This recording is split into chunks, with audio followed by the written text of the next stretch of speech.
forward, we have our international contest chair, who is a Toastmaster for about 12 years, a communication coach, a gavel club counselor, an exam invigilator. She wears several hats. If you don't like something, change it. If you can't change it, change your attitude. A famous quote by Maya Angelou. She enjoys long walks and strength training in the gym. Who is her favorite leader? It's a lady most of the women are inspired. That's Oprah Winfrey.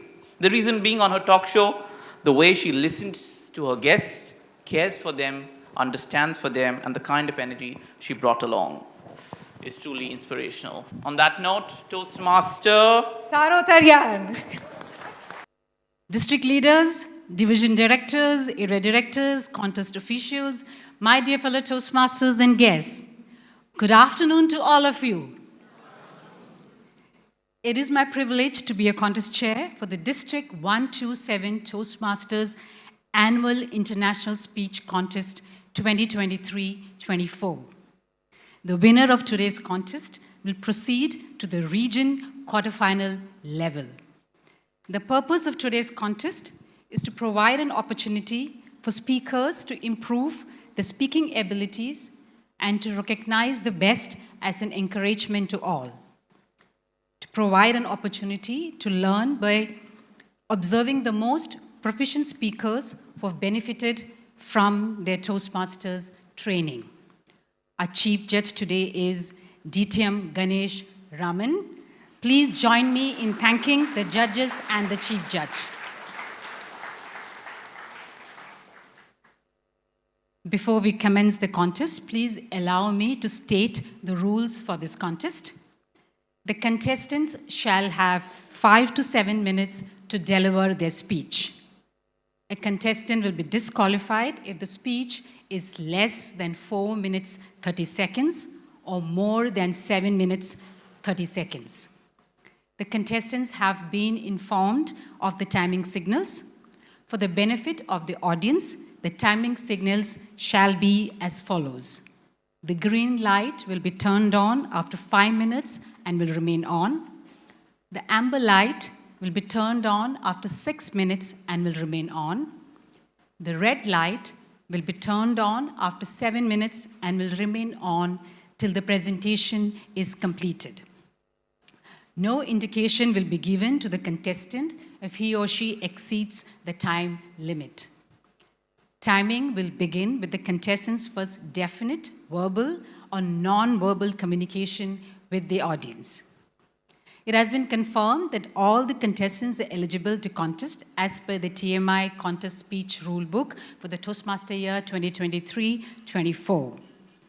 After every contestant has finished, there will be 60-second silence for judges to complete their scores. Protests may only be entered with the contestants or chief judge to either the chief judge, DTM Ganesh Raman, or to myself, your contest chair. Once the results of the contest has been announced, all decisions are final. Now, please turn off all electronic devices such as mobiles, smartwatches, etc. that has the potential of making sound. I'm going to check mine too. Yes, it is on silent. Now, I'm going to state 2 very important rules. Please do not take any photos during the contest, not even during the moment of silence. Photos are allowed when the winners will be announced. Why I'm saying this? Because this whole contest is being recorded. If you're taking pictures, even the click of your camera can get recorded. So please do not click any pictures. Also, please note audio or video recording is not permitted for this contest. The whole contest is being recorded by the assigned shoot master for the purpose of sending the video of the winner to the next level. I think this has been announced quite a few times, so let's just respect that. Now, I've been asked to say this very strictly. If we see anyone taking pictures or recording the speeches, their device will be confiscated and you may never get it back. So please, let's just for this last 1.5 hours. Let's keep our gadgets inside. Let's not record anything. Contestants, if you have asked any of your friends to record, please tell them not to do it now because it is getting officially recorded. The recording will be sent to you. Okay, now let us meet our contestants. We have 8 contestants competing today. Please allow me to introduce the contestants in the speaking order as determined by a draw of lots. I request all contestants to rise when the names are announced. Now, I request the audience to kindly hold the applause until I've introduced all contestants. All right? Just hold on. Let me finish announcing all the contestants, then you can give a big round of applause. Contestant number 1, Dena Gamlath. Contestant number 2, Issa Lagari. Contestant number 3, Dylan Joseph.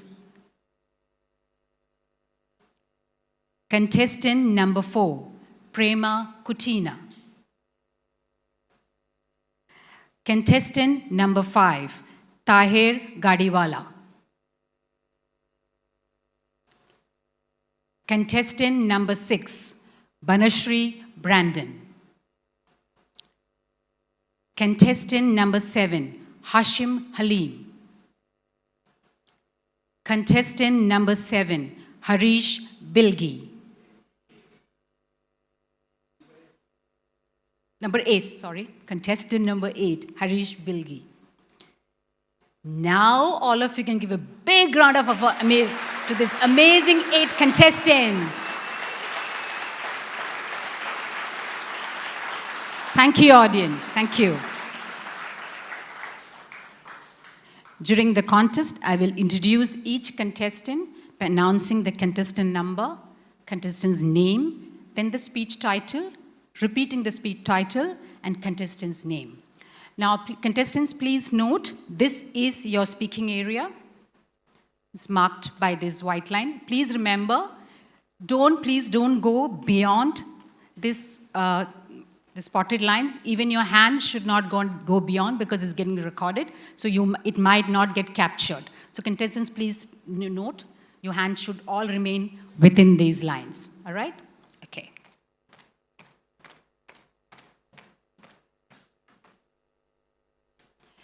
It is now time to begin the contest. Timers and tally counters, are you ready? Contestants, are you ready? Audience, are you ready? Yeah. Chief Judge, Ditram Ganesh Raman, may I seek your permission to begin the contest? Just a couple of quick reminders before we begin.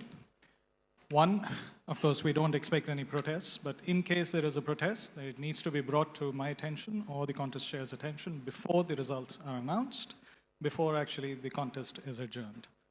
Right? After the results are announced, everything is finalized. So that's number 1. Number 2, reminder, please keep your cell phones away. No photography, no videography. Number 3, Martin Luther King had a dream. I also have a dream. And that dream is, during the 1-minute silence, you keep the silence. Right? Otherwise, I shall have to unleash DTM Nelson on all of you again. So please make sure that we maintain silence. Respect is one of our values. So please respect the time that the judges require to mark their ballots. If they get the math wrong, your division champion might lose out. So please make sure no murmuring, no chatting, no talking. And I've already informed this batch here also to follow the rules. Right? The biggest culprits are generally people who are behind the scenes, but I've told them as well. So we'll all behave. Yes? Brilliant. We're ready to start. Contest chair, back to you. Thank you, Chief Judge. Our first contestant is Toastmaster Dena Gamlath. Contestant number 1, Toastmaster Dena Gamlath. Are you sure? Are you sure? Toastmaster Dena Gamlath.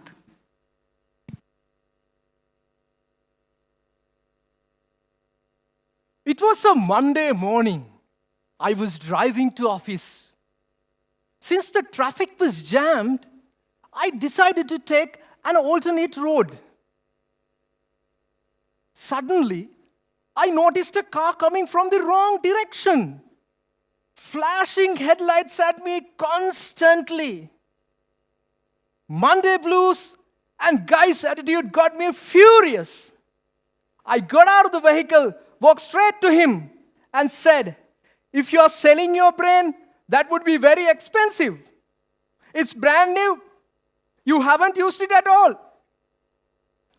I continued, "Can't you see that you are driving on the wrong side?"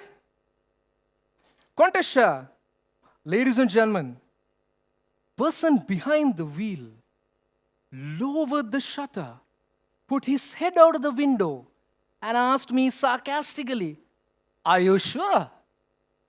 With confidence, I said, "Of course, yes." He got out of the vehicle. Not knowing what's going to happen next, I rolled up my trouser to prepare myself in case if I need to run in the event of a fight. As he got down, he pointed towards the sign. It said, "One-way drive only." I realized it was me who was on the wrong side of the road. I felt ashamed and embarrassed of myself. Have you seen such brainless drivers who do all the blunders in the world and act as if they're a saint? On that day, I was the guy who did all the blunders and acted as a saint. From that day onwards, I decided that I ask myself, "Are you sure?" before taking any decision or making any remarks. Time passed by. I became a trainer attached to a sales unit. I practiced a few qualities as I was doing trainings.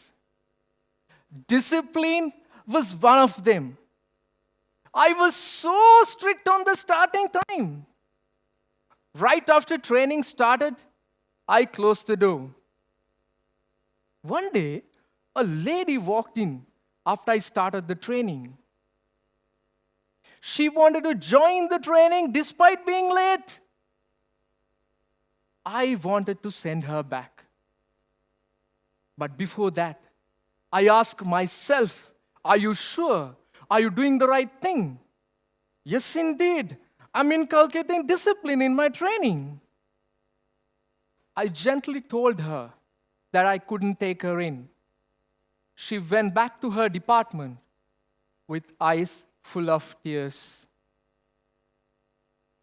Few weeks later, I got to know that she had missed getting into a promotion cycle because she couldn't complete the relevant training. Now she has to wait another 6 months to get a promotion. Saddest thing was, on that day, she was late because she had admitted her son to the hospital. I felt miserable.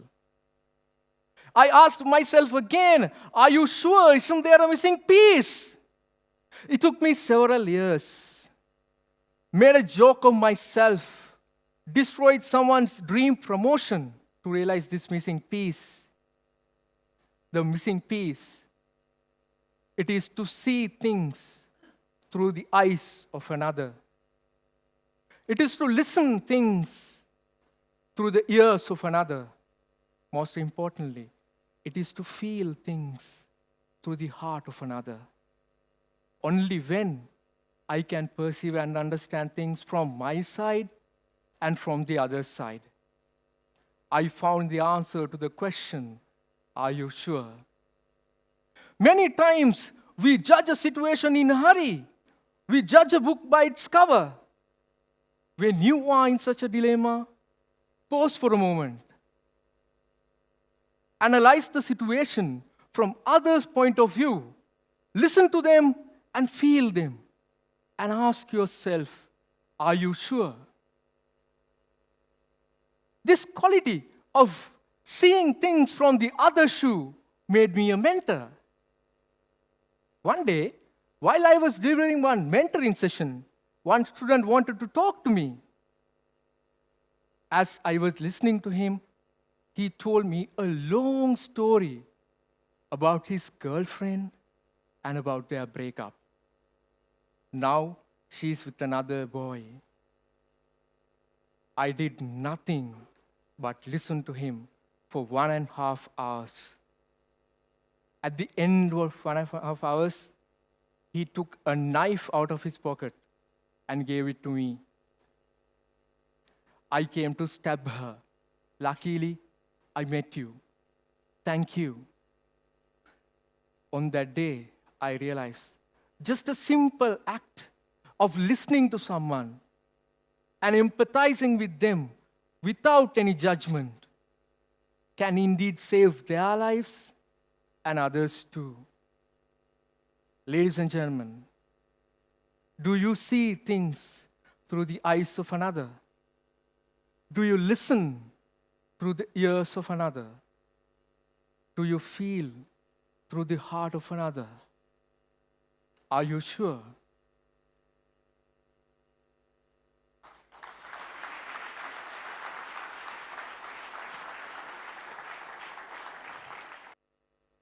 A second contestant is Toastmaster Issa Lagari. Toastmaster Issa Lagari, Strands of Destiny. Strands of Destiny, Toastmaster Issa Lagari. Hair is a symbol of identity, a canvas for self-expression, cherished by all, young and old. Ever had those days when you feel like your hair has a mind of its own? Picture this. You wake up one morning and your hair is like, see ya, wouldn't want to be ya, and takes off on a solo adventure. That's the wild ride that I was on when my once lush locks bid me farewell. And let me tell you, navigating that journey wasn't exactly a walk in the park.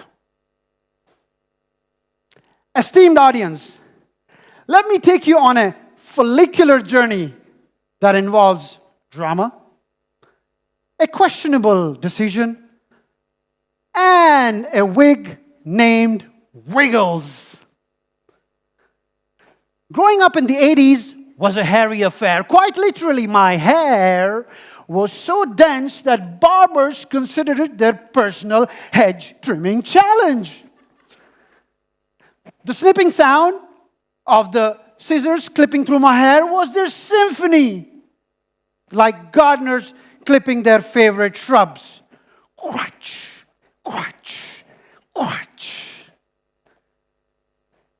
But as they say, all good hair things must come to an end.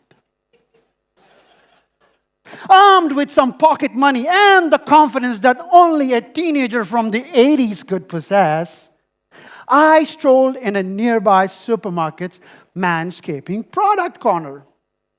And after some contemplation that can only be described as a teenager's questionable decision-making, I picked up a random hair cream, applied it, and the very same day embarked on a leisurely walk to a nearby park where friends rendezvoused regularly. It was a hot, humid day. The cream melting with the sweat in my scalp created a concoction that could have even left a chimpanzee scratching its head. I spent the entire evening out in the park, returned home exhausted, had my dinner, and blissfully dozed off without taking a shower. The next morning, I woke up, rubbed my eyes, and washed my face, and discovered an unexpected side effect. Countless hairs on my palm. It was like I was unintentionally engaged in an intimate night of cuddling with a bear. Days turned into weeks, and I found myself losing hair like grains of sand slipping through my fingers. The crown and other parts of my head started becoming visible, like deserted islands in a receding sea. I began considering hair transplant options.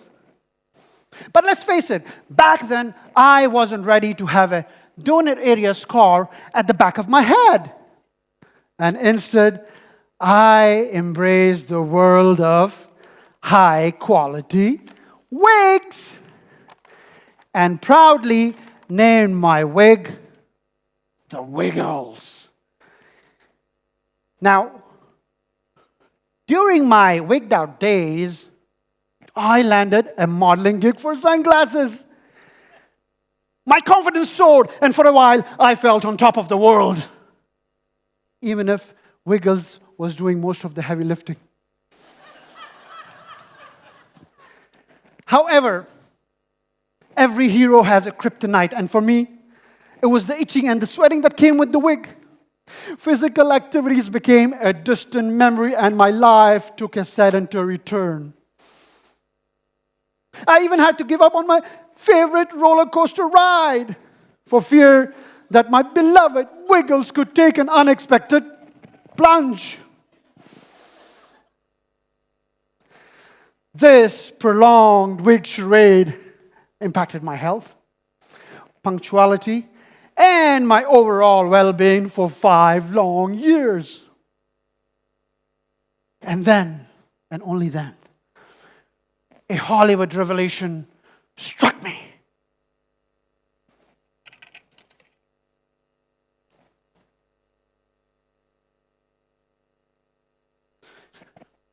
Jason Statham.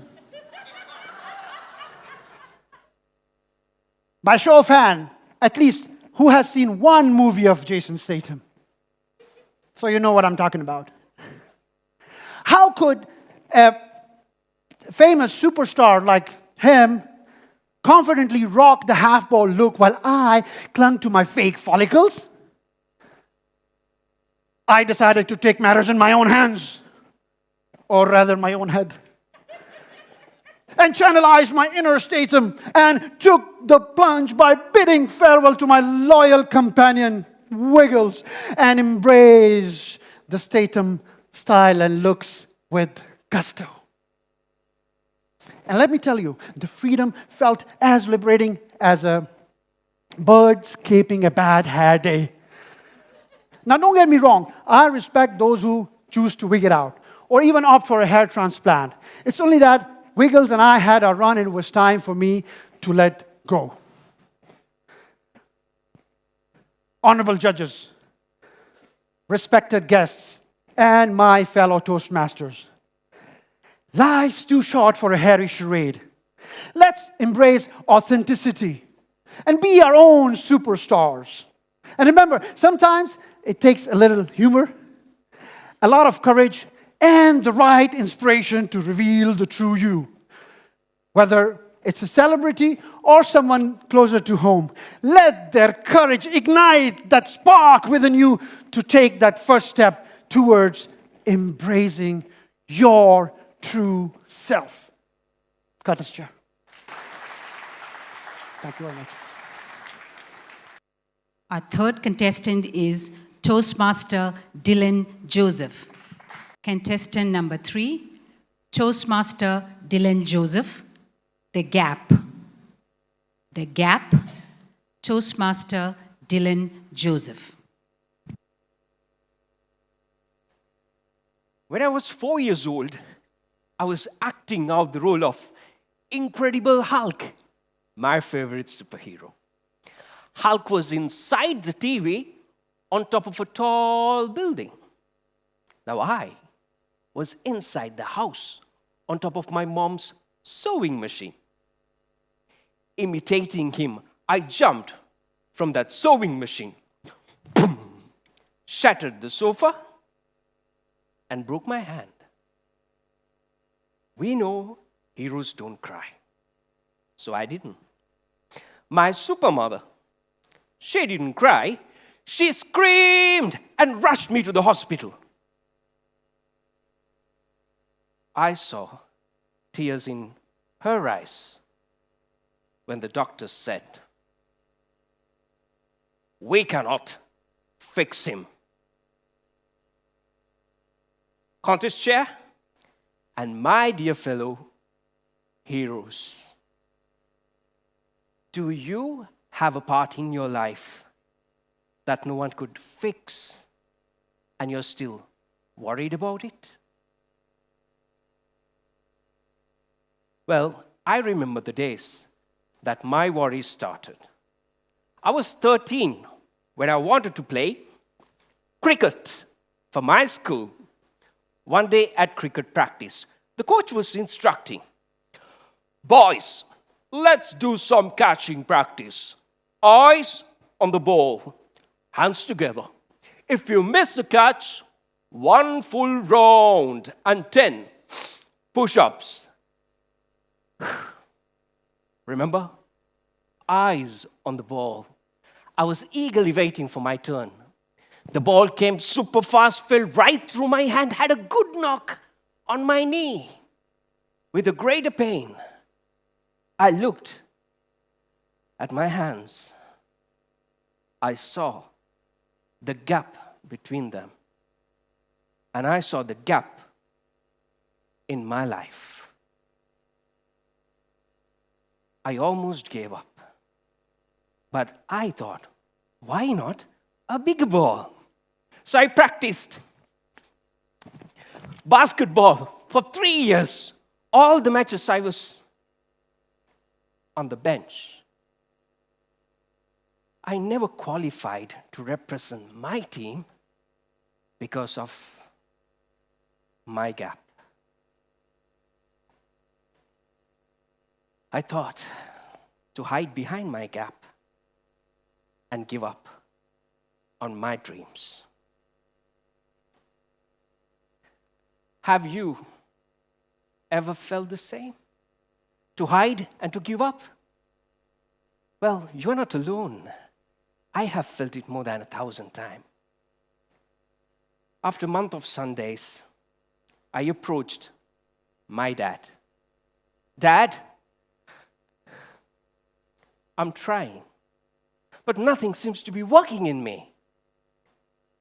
My dad looked into my eyes. "Dylan, son, I want you to remember, you are unique. Learn to accept yourself for who you are.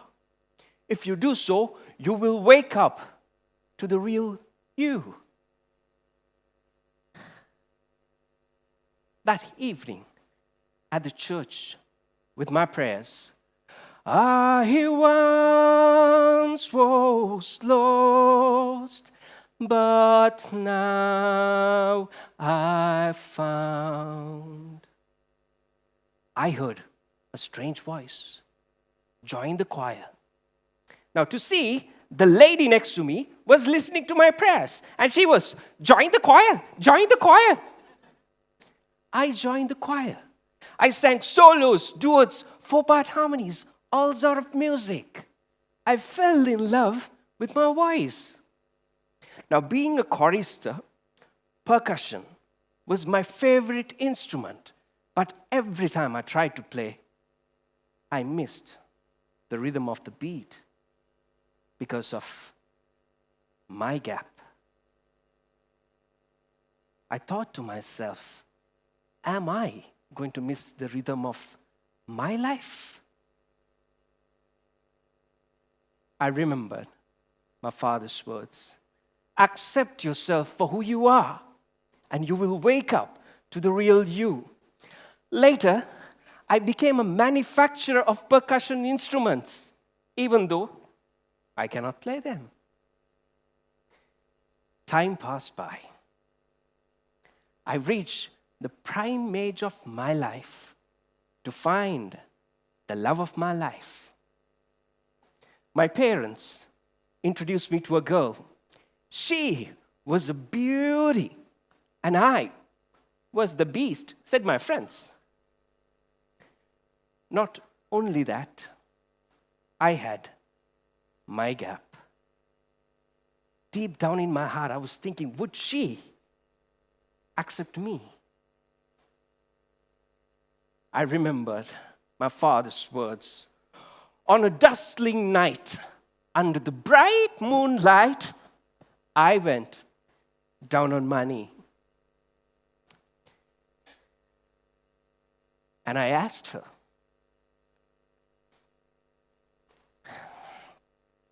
she said no to her single life, but yes, to be my wife. Today, we are blessed with 3 angel-like kids. Not only that, I became a successful banker and a manufacturer of percussion instruments under my own brand. My life taught me not to hide behind my gap, but to accept myself for who I am. Be yourself. Everyone else is already taken, said by Oscar Wilde. My dear fellow heroes, how many times have you tried to hide behind your gap without waking up to the real you? Are you ready to accept yourself for who you are and to wake up to the real you? Contest chair.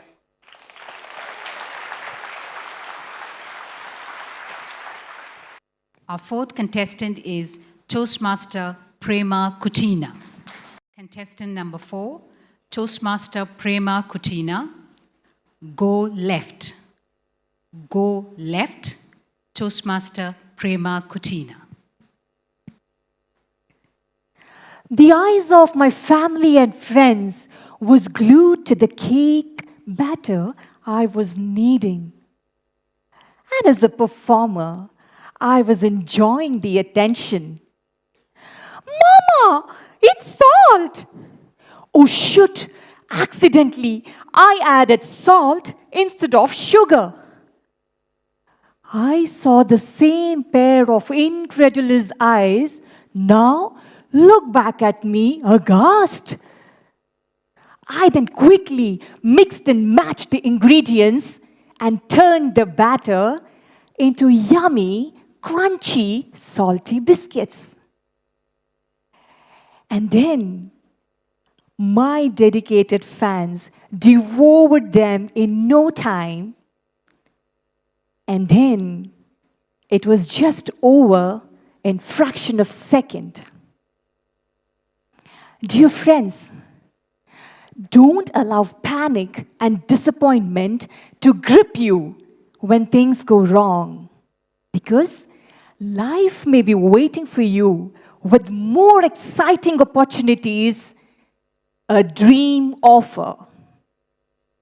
Chief Judge, Contest Chair, judges, fellow Toastmasters, and guests, we run a marathon each day, driving ourselves to do better and better and better.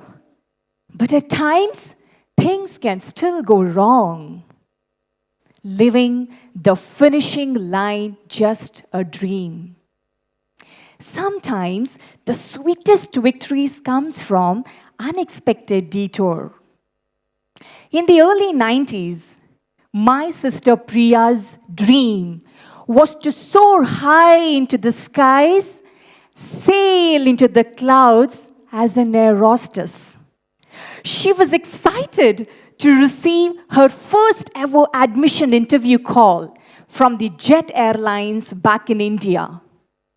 We as a family were mounted to see her clear her rounds in quick succession, one after another, and reaching her final level, She had stars in her eyes. With fingers crossed and praise on our lips, we waited for the results. Alas, her wings and dreams were cruelly crushed by one rejection letter. I vividly remember the never-ending tears rolling down Priya's soft cheeks. She looked inconsolable. As we were helplessly looking at her forlorn face, I saw my mother walking towards her with her application in her hand, gently held her shoulders, saying, "Priya, it's okay, dear. If nothing's going right, let's go left." Later that year, my sister Priya enrolled herself in a prestigious college for her MBBS.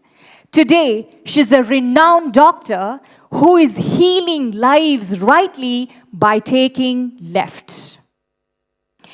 Haven't some of us here have stumbled through accidentally unplanned paths and discovered a purposeful direction and meaning to life?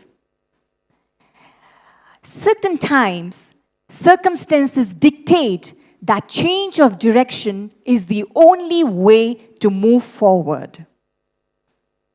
When my domestic assistant Usha and I were chatting over a cup of tea, I realized suddenly a shadow of sadness crossed through her vibrant and cheerful face. She shared with me her story on how she bagged her package of hopes and aspirations and landed amidst the golden sands of Dubai. Usha was promised a job, but thanks to the deceitful agent, because of whom she lost the little savings she had. "Ma'am, nothing is going right in my life," she whispered with no hopes. My mama's words, "When nothing's going right, go left," echoed in my mind. I probed and discovered that Usha was both qualified and skilled. We as a family decided and introduced Usha to my cousin brother who runs a cafe business here in Dubai. Her passion and diligence has extended exceptionally the cafe business here in Dubai. Usha has found her calling.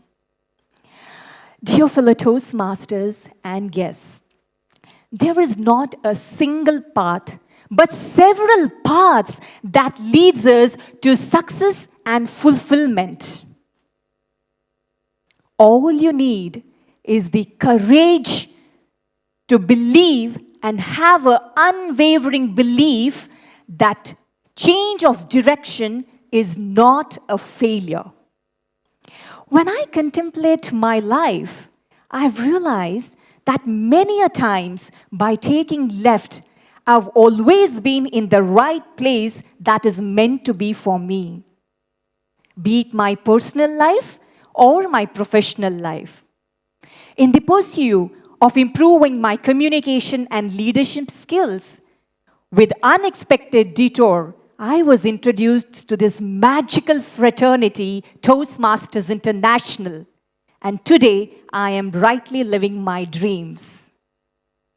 But my journey of uncertainties still continues with miseries and mishaps, including the time I travel with my husband with this GPS and still get lost. All I do is pause for a while and then take off from right to left. Do you find yourself despairing in the crossroads of life with rejections and dejections like my sister Priya and Usha? All you need to remember is when nothing goes right, go. Over to Contestant. Our fifth contestant is Toastmaster Taher Gadiwala. Contestant number 5, Toastmaster Taher Gadiwala. Mother. Mother, Toastmaster Taher Gadiwala.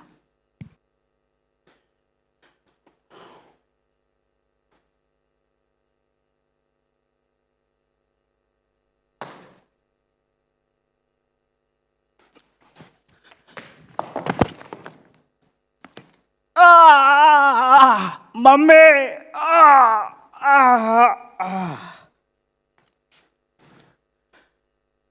Now, before I just tell you what happened here, let me ask you a quick question.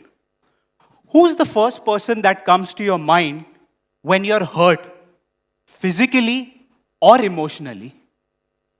Mother, of course, absolutely. Now, I'm sure you all will agree to this, that whenever we are going through a difficult phase in our lives, without even us telling anything, our mothers would understand that what's wrong with us. Am I correct? Exactly. So let me just tell you what happened here. While I was 12, playing cricket at the school division, I was about to score a winning run. Now, while I scored the run, I tumbled on the ground. I had bruises all over my arms and legs. My mom, who was in the crowd, she came running towards me. She looked at me, and I was just crying in pain. I was escorted out of the ground. My mom looked at me at the field. She put the disinfectant on me. She taped all my wounds. I looked at her with all my innocence and said to her, "Mom, I love you." To which she responded, "Habibi, I love you too." Now, fast forward, I turned 24. Now, one fine evening, I came blushing home.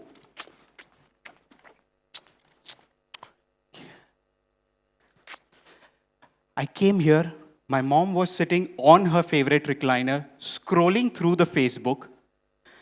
I came to her, hugged her tightly. "Mom, I love you." Now, my mom's a Persian Arab, so she has this Middle Eastern accent, and she was a school teacher. "Habibi, what is this drama?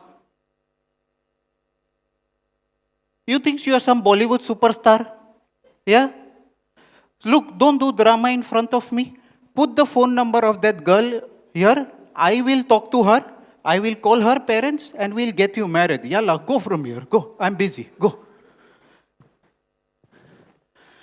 I was like, how? How did this happen?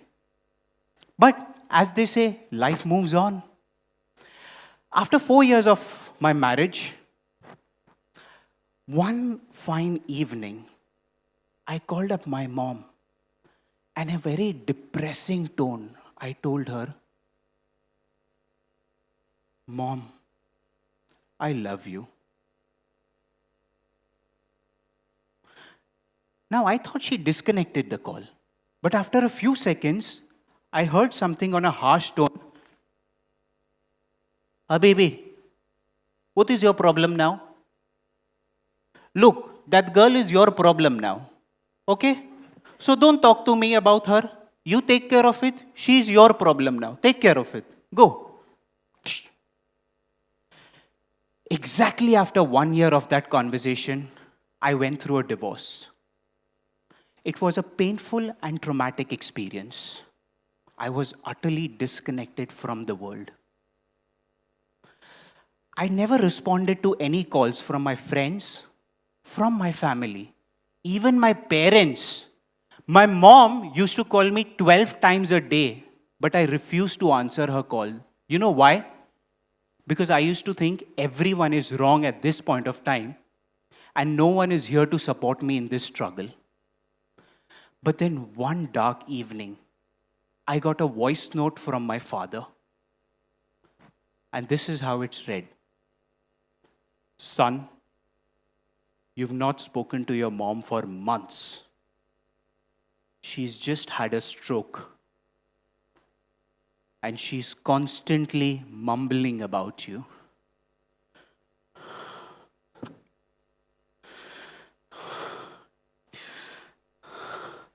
The entire world collapsed in front of my eyes.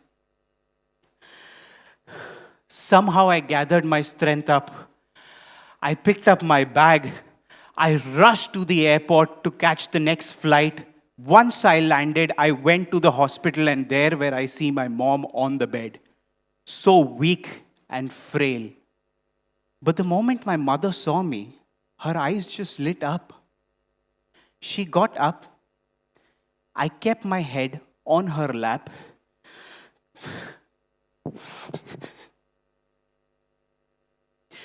Before I could say anything, she kept her hand on my head gently and said, Habibi,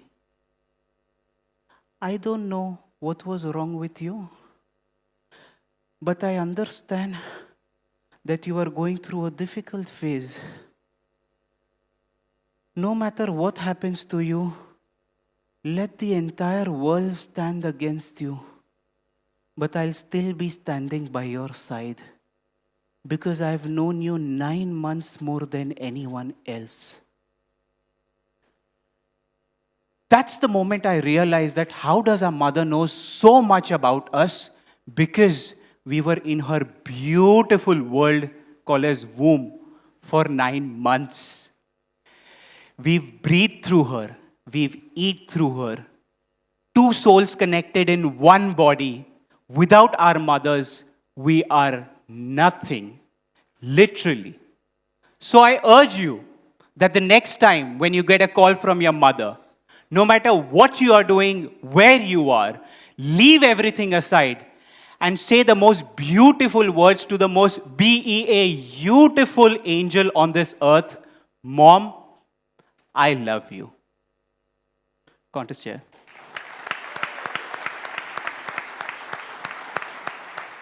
Our 6th contestant is Toastmaster Banasri Brandon. Toastmaster Banasri Brandon, behind the clouds. Behind the clouds, Toastmaster Banasri Brandon.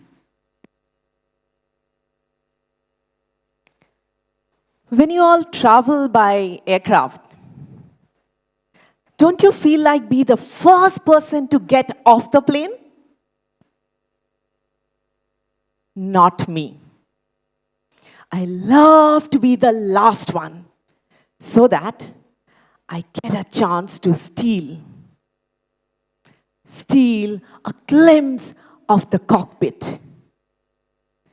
One day, 3 years back, I did the same. And I came face to face with a lady, white shirt, 4 golden stripes on her shoulders, eye to eye. How can she be a pilot? Can she? Madam Contest Chair, esteemed judges and fellow Toastmasters. As a child, whenever I have heard the plane zooming overhead, I have rushed out, waved at it, and told myself, one day, I want to be in a plane like that.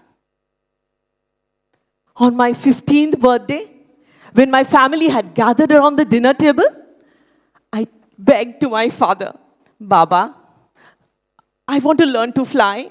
Baba, please. Say something new. Pick up all your paper planes, go and to the terrace and fly from there. Baba. That day, I was angry. But today I know it was a helplessness of a father who spoke like that. As soon as I graduated from college, I secretly applied to a flying academy and sent in my application. And zoom came the reply. Huh? Rejected? For your height, eyesight? I knew it. My height is as short as my eyesight. I moved my dream away, like the sun hiding behind the clouds. One day, nailing it at college, marriage, and work, the only thing that flew was time. Occasionally, while traveling by aircraft, the glimpse of the pilots in the cockpit used to bring back the pain of the dream once abandoned.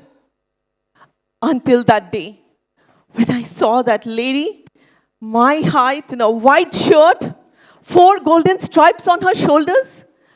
How could she become a pilot? Have the rules changed? Or did I give up too easily? I came home and research unveiled that there are flight schools in the United States of America as well as UAE, which has flexible options. Oh my God, is it going to be possible now? Can my dreams become true? When I was getting excited, some more thoughts punched me on my face. I'm not 15 going on 16. I'm a married woman with 50 shades of gray. But all these thoughts were pulling me back. The dream of flying above the clouds catapulted me forward. And I prepared for months, be it stamina or arranging for the funds. And I sent in my application form. Zoom came the reply. Guess what? Huh? Accepted! They have accepted my application. Oh my God, the same height, same eyesight. I can fulfill my dream. Driving 250 kilometers a day in the sweltering heat of Dubai, my dream training started. I was happy with that. But the insulting comments of the instructors made me feel that, oh my God, this is nowhere close to the training I had seen in movies. Hey, Captain, you think you can fly? Baby, bring your brain when you're coming here. Why don't you get a different hobby for yourself? This is not for you. I can't tell you how many times I have contemplated cutting the legs and using prosthetic legs. I can't tell you how many times I have thought of giving up. But the dream of flying above the clouds did not let me quit.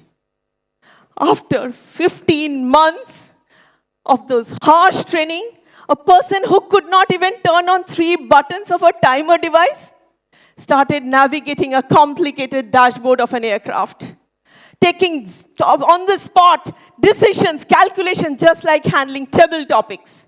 And above all, flying above the clouds and the seas to see the sunrise hidden behind the clouds. One day, while flying above Burj Khalifa, I realized that sun had not set over my dreams. My dreams were just hidden behind the clouds because I had given up too easily. How can I say this?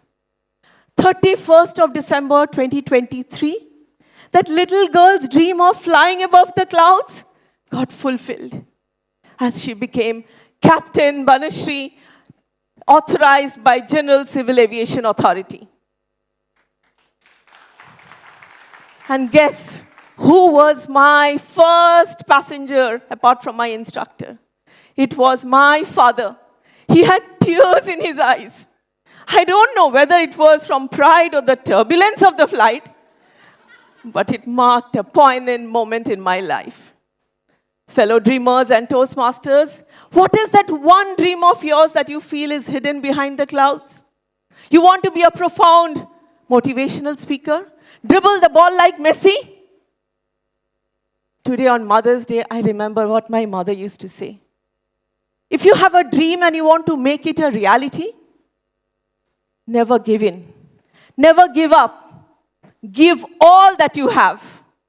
And those words of hers have stopped me from stealing a glimpse of the cockpit. As today, I am preparing myself to welcome all of you on board as Captain Banasri. Over to you. Thank you. Our eighth contestant is Toastmaster Harish Bilgi. Contestant number 8, Toastmaster Harish Bilgi. Beyond the Glee. Beyond the Glee, Toastmaster Harish Bilgi. Things can be shiny, things can be bright, but there is always an element of doubt that something is not right. Things can sparkle, things can be bold, but you may end up holding fool's gold. Remember Bard and his golden words? All that glitter is not gold. Contest chair, fellow contestants, respected judges, and my dear fellow Toastmasters, allow me to transport you to a beautiful moment of my life which is firmly etched in my heart. Those were the days when I was literally in my knickers. Now, please, hold on to your imagination. I know, in some cases, it is running wild. You are trying to place this 100-kilo bloke in small knickers and see how he looks. I was 12 or 13 years old then. And I was on a mission. Mission given to me by my landlady. She wanted me to escort her younger son, who incidentally happened to be a good friend of mine, 2 years junior to me. She wanted me to escort him from my town to a neighboring village. I readily accepted the offer. For a simple reason, it was a paid holiday for me. But the problem was, this village was so obscurely located that there was no direct bus connection from my town to that village. All we had to do was to take a bus from my town, reach a mid-town, and from there hop into a feeder bus and go to the village. When we reached here around 10 p.m., we realized that we were late by an hour and we had missed the last bus of the day to the village from this town. We had no other option but to wait here to catch the next bus, which incidentally was at 5 a.m. in the morning. In short, we had to take this unscheduled stopover at this bus stand, wait the whole night to catch the first bus early morning. So me and my friend decided to park ourselves in the bus stand. We were busy chatting with each other, talking to each other, trying to while away our time. Remember, those days, no mobile phones. So obviously, no WhatsApp, no Insta, no Facebook. Only facing each other, only chatting with each other. While we were busy talking to each other, chatting with each other, we were constantly getting irritated and disturbed by a character from the bus stand. Now, if I were to describe him in one simple word, he was simply obnoxious. This untidy, unshaven, unkempt, uneducated, uncultured, uncouth guy who had a makeshift broom in his hand, who was wearing rags, who was sweeping the floor every now and then. And after sweeping exercise was done, he used to come and demand money from the people. He made us get up from our bench twice or thrice under pretext of sweeping below the bench.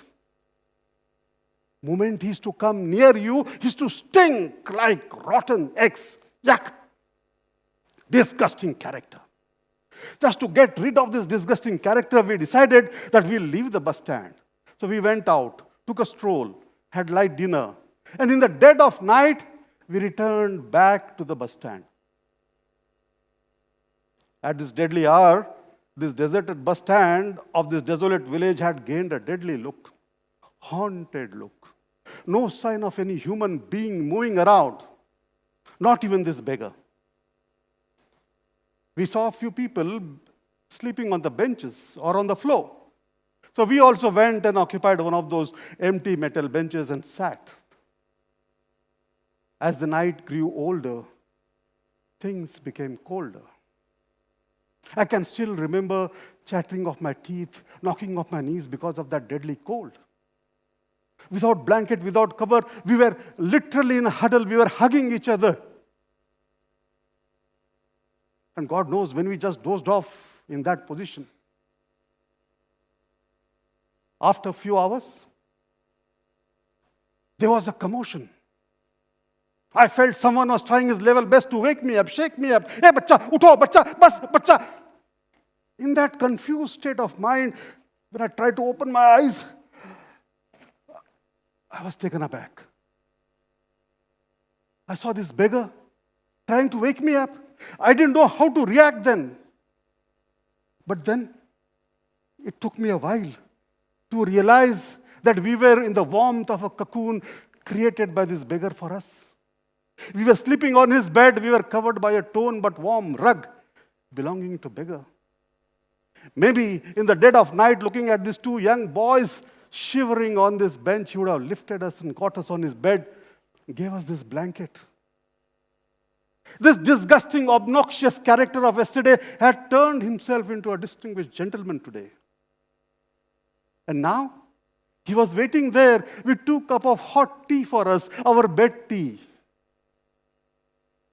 While sipping that bed tea, probably the best bed tea of my life, I realized that this uneducated guy had educated me with a great lesson of my life. To count on people, not on their appearances. He taught me a great lesson to approach any problem, any personality, without any prejudice, without any preconceived notion. Dear friends, in the book of life, there are stories untold. You turn the cover and the truth unfolds. Appearances are generally deceptive because you are going by the look. You are judging by the cover without reading the book. The best takeaway for me from this entire incident was to count on people wise and true. To learn from the experiences old and new. To look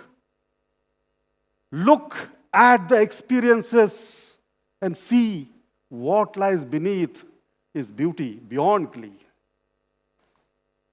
Dear friends and fellow Toastmasters, I urge you all to peel behind shine and look within, because there lies beauty which is divine. Contest chair.